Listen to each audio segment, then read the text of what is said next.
Queridos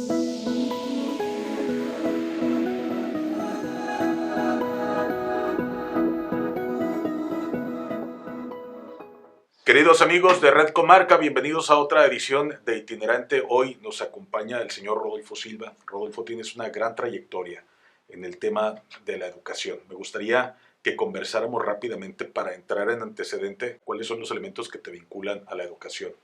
Pues muchas gracias, primero que nada, por esta oportunidad de expresarnos. Y bueno, pues como ahorita comentaba, he tenido la oportunidad de poder crecer en un contexto de escuelas. Mis padres, ambos maestros, mi mamá que en paz descanse, mi papá, gracias a Dios, vive, y ellos trabajando en escuelas oficiales, particulares. Mi papá trabajaba en una federal cuando, pues desde que yo tengo uso de razón, entraba a las 7 de la mañana. Mi mamá trabajaba también en una escuela federal. Luego mi papá pasaba a una escuela estatal en las tardes y luego en las noches a una particular. Entonces, todo el tiempo desde educando. las 7 de la mañana él iniciaba sus actividades educativas. Mi mamá de la federal pasaba a una escuela particular. Y ahí, en ese ambiente, que yo puedo decir, bueno, desde los 3 años, tal vez escuche exagerado que me acuerde, pero sí me acuerdo desde ese entonces. Y desde ahí, mi vida en las escuelas hasta la fecha. De tal manera que, pues, la plática con ambos, la experiencia a la hora de estarlos observando, de ver cuáles han sido sus actividades, cuáles han sido las modificaciones que en las escuelas se ha dado, el ambiente de cada uno de ellos, los grupos que se generan en cada una de las escuelas, las actividades. Yo recuerdo las escuelas federales, mi papá trabajó en la Federal 1 muchos años, lo íbamos a ver, o al menos yo iba, porque vivíamos cerca. Entonces eran grupos muy numerosos de 60, 65 alumnos. Había talleres de carpintería, talleres de electricidad, talleres de cocina, donde también mi mamá impartía clases. Y ahí entonces me enamoré de las escuelas. A final de cuentas me gustaba estar y luego mi mamá y mi papá tuvieron la oportunidad de participar en un proyecto de una escuela particular. Entonces ahí es cuando ya entro yo a colaborar, obviamente de niño, pues era ahí limpiando, ayudando en la cafetería, pintando sillas, luego trabajando en la oficina de ayudante y así sucesivamente, ¿no? Lo que ha sido ese recorrido e involucrado siempre pues con lo que es el tema de la gestoría en las escuelas, de la problemática de las escuelas, de las limitaciones. Y pues a la fecha acompañando a mi papá en esta representación que se tiene de escuelas particulares. Entonces de esta manera es como la vida y Dios y la vida me ha permitido el poder participar y vivir de eso. A veces compañeros, amigos me preguntan, si no hubieras estado en una escuela, ¿qué hubieras hecho? Y la verdad no lo imagino. No lo imaginas. No, porque ya es mi vida. Las actividades en una escuela son muy absorbentes y sin embargo a mí me gusta que mi tiempo se lo dedique a esto y no podemos parpadear, no podemos alejarnos en una escuela como en otros negocios, organizaciones, ¿verdad? Una persona que está en una ferretera pues se retira tantito, se va a desayunar, no pasa nada. En una escuela, en un parpadeo pueden pasar muchas cosas. Y han pasado. Y han pasado. Y la responsabilidad de los maestros que los padres de familia nos dejan, me queda muy clara. A mí ese mensaje, mis papás me lo dejaron muy clarito. Es que al final de cuentas te están dejando lo que más quieren en la vida. Entonces no es posible el poder parpadear. Y cuando, como bien lo acabas de decir, nos pasa que parpadeamos o que nos distraemos, entonces suceden cosas que, pues lamentablemente en ocasiones ya son irreversibles y bueno, en otras, gracias a Dios, se puede corregir, pero siempre hay que estar alerta. Así es. Rodolfo, es una actividad demandante y hoy la educación, particularmente la educación privada, quizá no solamente sufre los embates constantes de una pandemia ya demasiado larga, que pensábamos que iba a durar meses, hoy ya tenemos prácticamente 2 años con esta pandemia. Y vamos a superar los 2 años seguramente. Quizá el tema COVID es un tema con el que tendremos que vivir. ¿Cómo se ha adaptado la educación privada a este tema? Pues yo creo que ha sido una adaptación que sin querer la tuvimos que hacer y fue una urgencia que un reto que nos presenta el contexto de la salud y al mismo tiempo las familias en cuanto a la continuidad, porque las familias que se acercan a una escuela particular tienen esa visión de decir, pues necesito recibir el servicio que yo estoy solicitando o que estoy contratando de alguna forma. Entonces, de alguna forma es ese sentido de emergencia, ¿no? Entonces, volteamos y nos vimos ante una situación pues bastante complicada. Nunca me gusta utilizar palabras negativas, pero sí lo fue y yo sí lo viví. Pero entonces, ¿cómo reaccionas? ¿Y qué retos teníamos? Continuar con el servicio, continuar con la atención a los niños a la distancia, pues obviamente es la tecnología. Y de esta manera ir haciendo ajustes, modificaciones, inversiones importantes para que este tema se pudiera generar. Y obviamente eso también nos quedaba la conciencia de que también a los padres de familia, porque el servicio del Internet tenían que algunos contratar un servicio diferente. Sabemos que los servicios de Internet en México desgraciadamente no son los que quisiéramos tener. En el caso de los dispositivos, perdón, las laptops, las tabletas, los celulares, etcétera. Algunos pues limitados, otros tenían uno, tenían dos y en la casa son la familia trabajando, el papá está también en línea, la mamá, el hermano universitario y luego el niño de primaria, entonces ¿a quién le iban a prestar el dispositivo? De esa manera se convirtió todo en un reto a quién y cómo, a qué hora. Tuvimos que hacer muchos inventos y yo se los digo abiertamente así a los papás. Estamos inventando. Así es. No hay fórmulas, no existieron ni existen algún manual. Algún manual. Nadie estaba preparado para eso. Exactamente, más que irnos adaptando, aceptar que teníamos que hacer una adaptación y abrir esta posibilidad de que los maestros nos fuéramos a ese lado de seguirnos.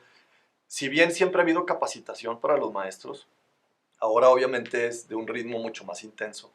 Y no se diga aquellos maestros que tal vez ya tenemos mucho tiempo trabajando o que tienen otros más tiempo todavía. Y entonces no es una decisión tan fácil el que diga continúo y sí, al cabo yo entiendo muy bien y la capacitación en tecnología y en la plataforma y esto. No. O sea, al final de cuentas no es algo con lo que se estaba tan familiarizado y se tuvo que hacer. Esto desde la perspectiva de la institución, como me lo preguntas, pero para mí siempre ha sido importante la perspectiva de las familias y para ellos también fue un reto y el tiempo necesario, porque la mayoría trabaja cuando todavía están papá y mamá en la casa, que está esa familia completa. Papá trabaja, la mayoría de las mamás trabajan, y cuando nada más está mamá, que yo de verdad reconozco y admiro a las mamás cuando están ellas y sacan toda la chamba. Ellas son papá, mamá, maestra todo. Y todo. Proveedoras de alimentos y todo. Entonces, tenían que estar con la tarea y que la plataforma y que la maestra esto y que en WhatsApp, no, que de qué otra manera se pueden acercar. No, que la clase no la puedo tener a las 11, estoy trabajando, entonces en la tarde a las 5. No, pues que a las 5 todavía no, a las 7 de la noche. Entonces se volvían cosas raras, pero te digo, inventos. Inventos. Y algunos en fin de semana. Entonces, hubo que ser creativo, ¿no? Creativos, exactamente. Tuvimos que tener esa creatividad, esa disposición de poder continuar. Sí hubo momentos críticos, lo reconozco, y momentos en donde tal vez estábamos a punto también de decir, vamos a esperarnos o que vamos a hacer otra cosa o hasta que esto pase, pero como bien dijiste ahorita, el tiempo ha pasado, seguimos en lo mismo, seguimos con contagios, seguimos con variantes del coronavirus. Entonces, que esto quiere decir que tenemos que seguir en esa misma línea de reinvención, de creatividad, de humildad en cuanto a lo que tenemos que seguir aprendiendo y reconocer nuestras limitaciones. Y por otro lado, una actitud abierta de aprendizaje y de comunicarnos con nuestros papás. Hay papás que a veces están también muy cansados y dicen, es que la maestra no me entiende. Y la maestra igual. Dice, es que estoy muy cansada y los papás no me No me entienden. entiende. Ahora, ¿y los niños? Que Ajá, son los exactamente protagonistas. así es. Y ellos cansados, asustados, Ajá. desesperados. Algunos, incluso en la parte emocional, inseguros ya. A final de cuentas, el más afectado es el niño y el joven, ¿no? Entonces, si te fijas, todos los participantes de la comunidad escolar con unos retos bastante grandes. Sin embargo, los que tienen menos elementos y menos herramientas para defenderse pues Son los niños. Así Exacto. es. Rodolfo, ante este reto que representó la pandemia para para la academia completa, de todos los grados, ¿cuál, desde tu perspectiva, ha sido la posición del gobierno federal? ¿Ha sido adecuada? ¿Ha sido inadecuada? ¿Lo sienten, digamos, como compañeros en una situación que todos estamos padeciendo o ha sido por el contrario? Yo creo que en ocasiones se ha sentido ausente, prácticamente inexistente. Por otro lado, en ocasiones ha sido exigente en lo que tiene que ver con las obligaciones que ya sabemos que como ciudadanos o como organizaciones se tienen que cumplir desde el punto de vista de seguridad social, desde el punto de tributación, etcétera. Y pues llegó un punto en que a lo mejor había estado ausente, pero luego se convirtió en un protagonista, pero en un protagonista para exigir ante un momento tan complicado. Entendemos que para muchos la educación privada, muchas personas, incluyendo burócratas, incluyendo escritores, incluyendo diferentes protagonistas de la sociedad, nunca la han aceptado, no la ven bien, o la ven como un negocio, o incluso como hace algunos días en un espacio, un comunicador de aquí de la región me dijo que era mercantilistas. Y entonces, para muchos ha sido ese tema, ¿no? Realmente creo que hay que analizar la vocación de las instituciones, que son el complemento de las escuelas oficiales a las cuales yo respeto, porque yo tengo muchos compañeros, amigos de gran vocación que están en las escuelas oficiales y yo admiro su trabajo, respeto, porque a pesar de las limitaciones que tienen en sus recursos y en muchas otras cosas, ellos le echan muchas ganas y hacen un trabajo extraordinario. Sin embargo, para muchos, vuelvo a insistir, a la escuela privada la ven como si fuera un negociazo. Ajá. Y que entonces ahí la gente se hace rica y que entonces ahí la gente le saca el dinero a las familias. Claro. Y entonces, mientras no se conozca realmente la operación de una escuela, pues no saben. Hay legisladores locales, federales, que están en comisiones como la de educación y no conocen las escuelas. Y entonces, ¿qué pasa?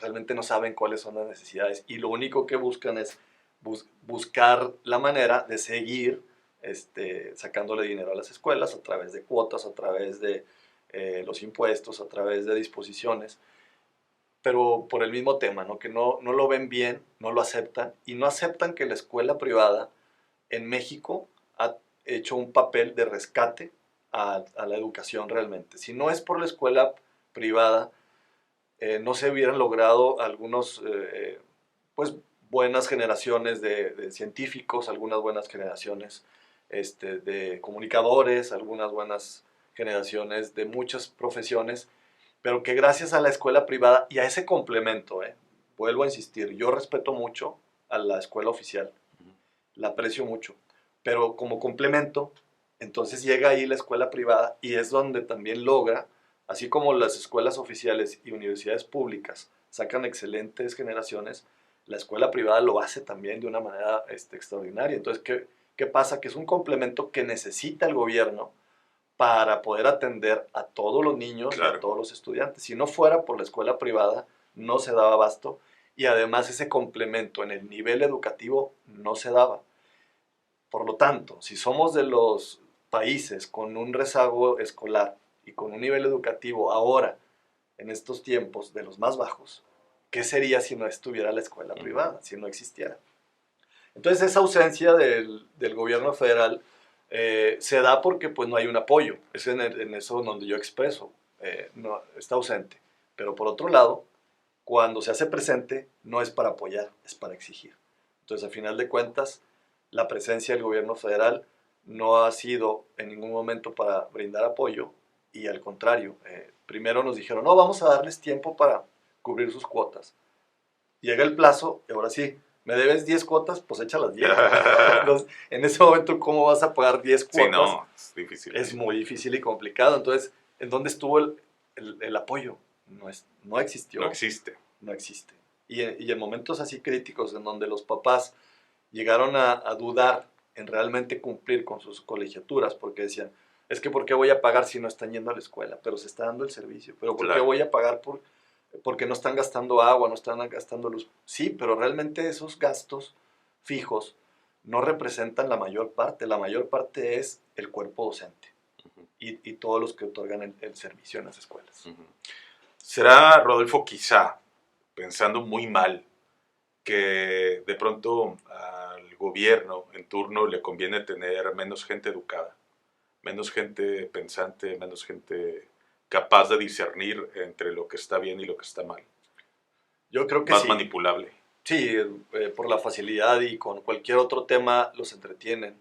Con cualquier serie los puedes entretener, con cualquier historia que saquen en medios de comunicación, los puedes distraer, los entretienes, y entre menos educados estemos, menos capacidad de razonar tengamos, pues obviamente para ellos es mejor. Desgraciadamente no es exclusivo de este gobierno, ha sido tema de muchos, y tampoco de este país, sino de muchos países. Sin embargo, pues esa idea tirana, no sé de cómo expresarlo, que lleva una intención bastante mala. Sí, el negativa. tener, exactamente, el tener así a las personas. ¿Por qué? Porque al final los tengo ignorantes y luego les doy poquito, les regalo poquito, les doy una tarjetita. O les hablo únicamente de lo que yo quiero que se enteren. Exactamente. Y entonces ellos están felices por eso. ¿Por qué? Porque al final la gente lo que quiere es tener un recurso. ¿En qué lo van a gastar? Puede ser puras tonterías, pero tenerlo. Y el momento en que ellos lo reciben es cuando se sienten satisfechos. Pero ¿a cambio de qué? A cambio de estar en un sistema, pues que al final de cuentas, como lo acabas de decir, nos mantenga en la ignorancia, sin progreso y sin mayor avance. Ante esta problemática hay muchos colegios particulares, muchas escuelas particulares que han tenido la necesidad de cerrar, de terminar con sus operaciones de manera definitiva. ¿Qué representa eso para el país? Pues obviamente espacios que se pierden para los niños y para los jóvenes de aprendizaje académico. Sin embargo, hay otro más importante, que es el en el que ellos aprendan cultura, aprendan el arte, aprendan deportes y se desarrollen obviamente en esa autonomía que como objetivo principal se tiene en una escuela, en un proyecto, ¿no? Muchas veces el equilibrio de todo este tipo de aprendizajes no lo vemos, y algunas familias luego nos vamos más por el lado de que no, es que yo lo traigo aquí porque tiene que estudiar matemáticas, español, historia, etc. Pero hay algunos que lo van aprendiendo y simultáneamente van aprendiendo otras habilidades, van desarrollando otras habilidades que les permiten ya no nada más estar empapados en español, matemáticas, sino en muchas otras cosas. Tener capacidad de analizar, de razonar, de decidir, de participar, de expresarse. En las escuelas promovemos esos espacios. Entonces creo que al momento en que cierra un centro educativo, se pierde esa oportunidad. Es como decir, hay ciudades que pierden la Casa de la Cultura de la ciudad, o que pierden un museo, o que pierden esa oportunidad de que la gente siga apreciando, que se siga preparando, que siga disfrutando del arte y de de lo que tiene que ver con la educación y cultura, es muy triste. Entonces, una escuela representa eso porque son muchas las familias que pudieran tener la oportunidad de estar aprendiendo ahí. Rodolfo, ¿cómo va el entendimiento entre la educación privada y los padres de familia a casi 2 años de esta pandemia?